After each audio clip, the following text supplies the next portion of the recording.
కృష్ణాష్టమి పూర్తి అయిన తర్వాత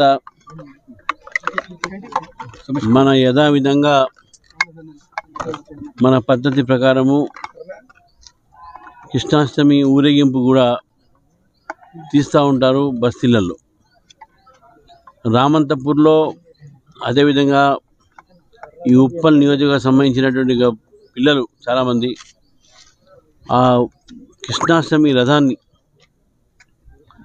వారు తీసుకువెళ్తూ ఉంటే హెచ్టీ వైర్ అంటే హై టెన్షన్ వైర్ దారిలో ఆ ఒక రథానికి అంటుకొని దాంట్లో కరెంటు పాస్ అయ్యి అప్పటికక్కడే అక్కడ 5 మరణించినటువంటి వార్తలు వస్తూ ఉన్నాయి. హాస్పిటల్లో ఇంకా 2 కూడా మరణించినట్టు కూడా మొత్తం పూర్తిగా ఒక 6-7 మంది మరణించినట్టు ఇప్పుడు మనకు వార్తలు అందినాయి.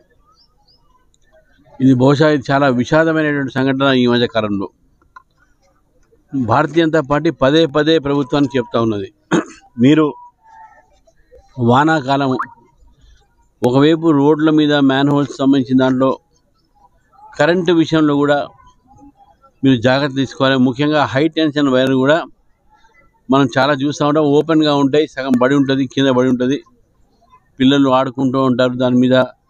వానాకాలము అది చాలా డేంజరస్ అని చెప్పేసి కూడా ప్రభుత్వానికి మా నాయకులు మేము చాలాసార్లు అప్రమత్తం ప్రభుత్వానికి చేయమని చెప్తా ఉన్నాం వాళ్ళకు.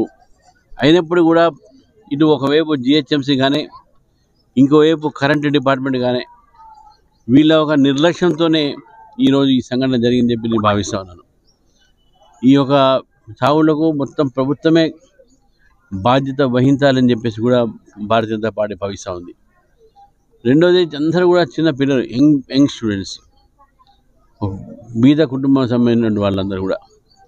కాబట్టి వాళ్ళ ఇక్కడ ఉన్నటువంటి వాళ్ళ పేరెంట్స్ కానీ బస్తీలో ఉన్న పెద్దలందరూ కూడా డిమాండ్ చేస్తూ ఉన్నారు, కాంపన్సేషన్ వాళ్ళకి పెంచాలి. కేవలం ఏదో మీగర్గా 5 లక్షలు ఇచ్చి సరిపోద్దామని చెప్పేసి కూడా ప్రభుత్వం అనుకుంటుంది. అది కాకుండా కొంత 50 లక్షలు కనీసం ఎక్కువ ఇస్తే మంచిది, కాంపన్సేషన్ ఇవ్వాలని కూడా ఇప్పటికే ప్రభాకర్ గారు ఇక నా స్థానికంగా అందరూ కూడా డిమాండ్ చేశారు. అది కాకుండా వాళ్ళ ఇంట్లో ఎందుకంటే ప్రభుత్వం నిర్లక్ష్యం వల్ల ఇది జరిగింది కాబట్టి వాళ్ళ ఇంట్లో ఒక కుటుంబంలో ఒక ఉద్యోగం కూడా వాళ్ళకు ఇవ్వాలని చెప్పేసి కూడా భారతీయ జనతా పార్టీ డిమాండ్ చేశారు. ఇది ఒక యాక్సిడెంట్ కింద కాదు, ఇది కేవలం నిర్లక్ష్యం వల్ల జరిగినటువంటి ఒక ప్రభుత్వం నిర్లక్ష్యంతో మరణించిన పిల్లలు అందరూ. కాబట్టి ఇప్పటికైనా ప్రభుత్వం ముందుకు వచ్చి ఏవైతే లూజ్ కరెంట్స్ ఏవైతే ఉన్నాయో, వైర్లు ఉన్నాయో, రోడ్లు ఎక్కడైతే నీరు వాన వల్ల ఇలా క్లాగింగ్ అయ్యి మ్యాన్హోల్స్ ఏవైతే లేవు, ఎక్కడ పడిపోయే ప్రమాదం ఉందో అవన్నీ కూడా చెక్ చేసి మొత్తం యుద్ధ పరపతంగా చేయాలని చెప్పేసి కూడా నేను ప్రభుత్వాన్ని డిమాండ్ చేస్తా ఉన్నాను.